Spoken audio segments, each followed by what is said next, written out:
Hello বন্ধুরা, সবাই কেমন আছেন? বন্ধুরা, আজকের ভিডিওতে আমি আপনাদের সাথে অনেক গুরুত্বপূর্ণ একটা বিষয় শেয়ার করতে যাচ্ছি। তো আজকে আপনাদের সাথে একটা বিষয় শেয়ার করব, আর সেটা হচ্ছে, আপনি কি জানেন আপনার এনআইডি কার্ডের আন্ডারে কতগুলো সিম রেজিস্ট্রেশন করা রয়েছে? এখন আপনার মনে প্রশ্ন হতে পারে, এটা জানা কি এতই প্রয়োজন? হ্যাঁ, এটা জানা অনেক বেশি প্রয়োজন। আপনারা যখন সিম কার্ড কিনতে যান তখন অনেক সময় দেখবেন দোকানদার আপনাকে বলতেছে, ভাইয়া আপনার ফিঙ্গারপ্রিন্ট কাজ করতেছে না, আপনি আবারও ফিঙ্গার দেন, আপনি আবারও ফিঙ্গার দেন। অনেকবার আপনার কাছ থেকে ফিঙ্গারপ্রিন্ট নিয়ে থাকে। তারা কিন্তু আপনার এই ফিঙ্গারপ্রিন্ট দিয়ে একাধিক সিম রেজিস্ট্রেশন করে রেখে দিতে পারে এবং পরবর্তীতে আপনার নামে রেজিস্ট্রেশন করা সিম অন্য কারো কাছে অবৈধভাবে সেল করতে পারে এবং ওই সিম দিয়ে কোনো রকম ক্রাইম হলে আপনি ফেঁসে যাবেন। তো আপনাকেই কিন্তু পুলিশ খুঁজবে। তো এজন্য অবশ্যই আপনাকে চেক করতে হবে আপনার এনআইডি কার্ড দিয়ে অন্য কোনো সিম রেজিস্ট্রেশন করা আছে কি না, আপনার এনআইডি কার্ড দিয়ে কতগুলো সিম রেজিস্ট্রেশন করা রয়েছে। আপনার কাছে যদি মনে হয় এই সিমটা আমি রেজিস্ট্রেশন করিনি, সেক্ষেত্রে আপনি ওই সিমটাকে অফ করে দিতে পারবেন।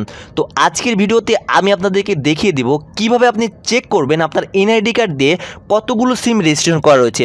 এই বিষয়টা আপনারা কিন্তু একদম মোবাইল দিয়ে চেক করতে পারবেন। তো বন্ধুরা, এখন আমি আপনাদেরকে এই বিষয়টা দেখাবো। বন্ধুরা, এজন্য আপনাদেরকে চলে যেতে হবে আপনার মোবাইলের ডায়াল প্যাডে আসার পর এখানে আপনাকে টাইপ করতে হবে *16001#। কোডটা আমি আবার বলতেছি, *16001#। এই কোডটা তোলার পর আপনার যে সিমটা আপনার এনআইডি কার্ড দিয়ে রেজিস্ট্রেশন করা, ওই সিম দিয়ে আপনাকে ডায়াল করতে হবে। তো আমি আমার এই রবি সিমটা দিয়ে ডায়াল করব। ডায়াল করার পর আমাকে বলতেছে আপনার এনআইডি কার্ডের লাস্ট 4 ডিজিটটা দেন। আমার এনআইডি কার্ডের লাস্ট যে 4 ডিজিট রয়েছে, আমি এই 4 ডিজিট এখানে বসিয়ে দিব।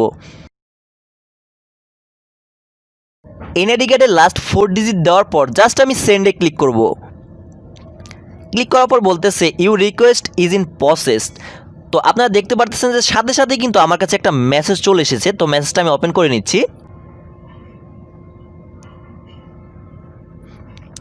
মেসেজটা ওপেন করার পর আমরা দেখতে পাচ্ছি যে আমার এনআইডি কার্ডের আন্ডারে কতগুলো সিম রেজিস্ট্রেশন করা রয়েছে। এখানে কিন্তু দেখতে পাচ্ছি আমার টোটাল 3টা সিম রেজিস্ট্রেশন করা রয়েছে। এর মধ্যে একটা বাংলা লিঙ্ক, একটা রবি, একটা টেলিটক। তো আমরা দেখতে পাচ্ছি যে সবগুলো সিমের লিস্ট কিন্তু এখানে চলে এসেছে। এভাবেই আপনারা আপনাদের এনআইডি কার্ড দিয়ে চেক করে নেবেন আপনার এনআইডি কার্ডের আন্ডারে কতগুলো সিম রেজিস্ট্রেশন করা রয়েছে। এখানে যদি আপনি দেখেন, এখানে এমন একটা সিম দেখাচ্ছে যেটা আপনি ইউজ করেন না, কিন্তু এখানে রেজিস্ট্রেশন দেখাচ্ছে। সেক্ষেত্রে কিন্তু আপনি বুঝে যাবেন এখানে কোনো সমস্যা রয়েছে। সেক্ষেত্রে আপনি ওই সিমটাকে অফ করে দিতে পারবেন।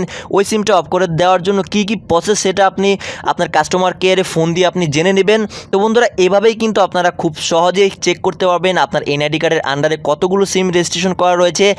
আশা করি আপনি বুঝতে পেরেছেন। আশা করি আজকের ভিডিওটি আপনাদের অনেক ভালো লেগেছে। ভিডিওটি ভালো লাগলে অবশ্যই ভিডিওতে লাইক দিবেন, শেয়ার করবেন, আর অবশ্যই আমাদের চ্যানেলটি সাবস্ক্রাইব করবেন। তো দেখা হবে পরের ভিডিওতে। See you next time.